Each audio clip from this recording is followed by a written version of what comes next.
You're not out of time. That's the dangerous part. Because you wake up in the morning and the sky still looks the same. You drink your coffee, check your phone, and life seems open-ended. So you tell yourself it's okay to wait. You'll say it tomorrow. You'll try it next week. You'll fix it when the timing feels right. But here's the part that stings. Most people don't waste their lives because they ran out of time. They waste them because they thought they had more. You have enough time, but time only matters when it's used with courage. And that's what slips away unnoticed. The chances. You remember that person you should have called back? The one text you almost sent, but deleted? The trip you postponed? The idea you abandoned? The apology you rehearsed 1,000 times but never said out loud? Those aren't small moments. They're turning points dressed up as ordinary days. They're the quiet forks in the road where your life could have changed, but didn't. You'll never feel the pain of those chances all at once. That would be too obvious. Instead, they come back quietly, in the form of what ifs, in the sound of a song that reminds you of someone you lost touch with, in the silence when no one asks you how you really are anymore, because you kept saying, "I'm fine." You're not too old. You're just too used to waiting. Waiting for confidence, waiting for clarity, waiting for a moment that feels like the perfect time to be brave. But courage doesn't come as a knock on the door. It arrives in your chest, uninvited, the moment you decide to act anyway. Because time can only serve you if you meet it with movement. Look around you. How many things in your life are unfinished, unsaid, unlived, not because you didn't care, but because you thought there'd be a better day for them? You didn't lose your chance because you failed. You lost it because you paused. The truth is, you can get older without ever really changing. You can live decades and still be the same person inside, still holding on to the same fears, still biting your tongue, still shrinking from the things that matter most to you. That's the quiet tragedy. Not that people die, but that they go their whole lives without fully showing up. And maybe you felt it. That ache when you realize you had a chance to say something meaningful and let it go. Not because it wasn't worth saying, but because it was easier to protect your comfort than to risk your heart. So no, you're not running out of time. You're running out of opportunities to do the things that only this version of you can do. Because you won't always feel this way. You won't always have this fire. You won't always care this deeply. Time will keep moving. But your chances, they don't wait. It's strange, isn't it? How the things we avoid most are usually the ones that would set us free. Not the routines, not the safe decisions, not the polished plans we script out in journals and notebooks, but the leap, the uncomfortable, trembling leap. You've probably had that moment, standing at the edge of something you knew mattered, a conversation you should have started, a move to a new city, a confession you buried, a dream that lit something in your chest and scared you at the same time. And instead of jumping, you paused. You waited. You told yourself, "I'm not ready, not yet, maybe later."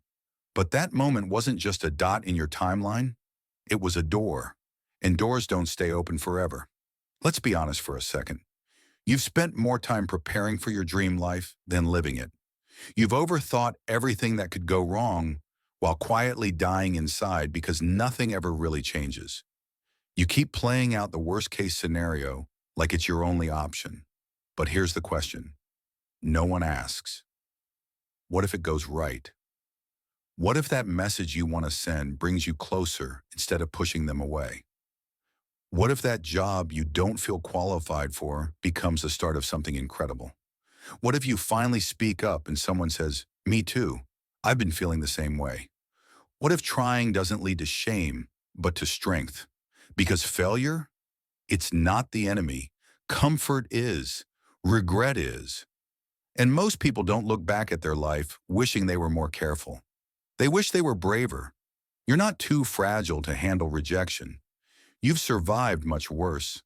Quiet disappointments, nights you cried alone, days where the world felt numb. You've endured storms silently, but now you're scared of a little risk. What are you really protecting? Your peace or your pride? Because sometimes we don't fear failure, we fear change. We fear losing the stories we've told ourselves for years. Stories like, I'm not the kind of person who does that. I don't have what it takes. They probably don't care anyway. But you're not a fixed character in a book. You're a living being, shifting, expanding, breathing possibility with every choice you make. And the moment you decide to show up differently, your story changes. You can't wait to become confident before you act. Confidence is the result of action, not the requirement. And look, I know it's hard. I know you've been told to play it safe, to follow the rules, to keep your head down and wait for the right time. But the right time isn't coming, not like you imagine. It's not going to arrive dressed in certainty. It will come disguised as now, as this moment, imperfect, messy, unpolished. And it's up to you to decide whether you'll seize it or shrink back. There's no shame in trying and falling short. There's beauty in it. There's clarity in it. There's growth in it. But there is shame in never showing up, in spending your life staring at closed doors you never even tried to open. Ask yourself honestly, how many moments have you let pass simply because you didn't want to look foolish? And what did you get in return? More waiting? More wondering? You're not being asked to be fearless. You're being asked to move anyway, to feel the fear and choose growth over repetition, to pick meaning over perfection, because one day you'll look back at the version of you that was scared. And if you were brave, even once, you'll smile. You'll know that version of you tried, and that trying was everything. The future you was watching, not to judge, but to thank you. To thank you for taking the chance when it mattered. To thank you for choosing courage when safety begged you to stay still. So take the risk. Say the thing. Start the project. Book the flight. Write the book. Text them back. Apply for it. Confess it. Admit it. Own it. Because it's never the fall that breaks you. It's the silence that follows the chances you didn't take. And one day you'll realize, trying is never the enemy. Regret always is. It never feels like a big decision in the moment. You don't feel the weight of what you're avoiding. Just a slight discomfort, a passing thought, a shrug. You say, not now, just this once. You'll speak up next time. You'll chase the dream after you're more ready. You'll reconnect when you feel less awkward. But hesitation has a way of multiplying. And before you realize it, it's not just one missed chance. It's a habit. You start to expect life to pass you by. You start to settle for a quieter version of yourself. Not because that's who you are, but because you've repeated the pause so many times, it's become who you think you are. That's how it happens. A life defined not by what was impossible, but by what was avoided. And here's the hard truth. You don't get clarity by waiting. You get it by acting. By putting yourself in motion, even if your voice shakes, even if your hands tremble. Because the only way to know where you belong, the only way to find out who you are, is by moving toward the things that scare you just enough to matter. Letting fear win once might feel harmless, but let it win every day, and it will write your entire story. You're not too late, but if you don't shift something soon, you'll wake up one day surrounded by unopened doors and realize the lock was always inside you. And that's the thing about regret. It doesn't scream. It whispers. It waits. And then it lingers, long after the moment has passed. So if you feel that pull, that subtle ache to say something, do something, change something, don't wait for permission. That feeling, that's your life, asking you to show up.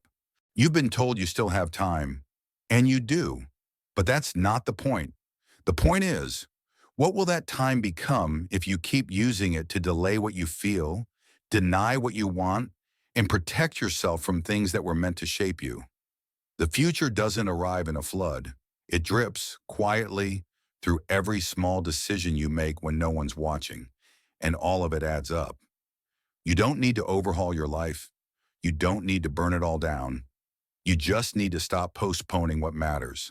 That message you're scared to send, it might be the one thing that reconnects you with someone you thought you lost forever. That truth you've been swallowing for years, it might be the one thing that frees you from the person you're pretending to be. That leap you've been waiting to take, it might not lead exactly where you imagine, but it will lead you somewhere real. You've held back because you didn't want to get hurt. But the truth is, not trying has hurt you more than any rejection ever could. You're not running out of time because the clock is ticking. You're running out of chances because you keep choosing safety over aliveness. And the thing is, there's still time to fix it. There's still time to become the kind of person who speaks from the heart, who shows up without needing to be perfect, who takes the risk just because it matters. You'll never regret the moments you were honest, even if it didn't go how you wanted, even if it ended, even if you fell, because there is nothing more powerful than knowing you gave life your full presence, that you didn't just exist, you participated, that you didn't just age, you lived. And that's the real tragedy, isn't it? Not getting older, but growing quieter, safer, more numb, until one day the world no longer asks anything of you because you stopped offering yourself to it. So this is it, not a climax, not a dramatic moment, just this ordinary day asking you to choose something different. Say what needs to be said. Do what you know you've been postponing. Love without strategy, risk without guarantees. Act like this is the moment that matters, because it is. You're not getting older. You're running out of chances to show up as the version of you who knows what's at stake and finally decides to live like it. And maybe that's all you ever needed to hear.